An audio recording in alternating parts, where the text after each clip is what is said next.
வள்ளியுடன் மணக்கோலம் கொண்டு திருப்பரம் குன்றம் வாழ்கின்றவன்.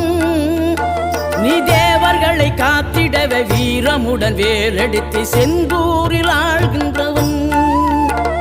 மாங்கனிக்கு கோபம் கொண்டு பார்ப்புகழும் பழனியிலே ஆண்டியன கோலம் கொண்டவன்.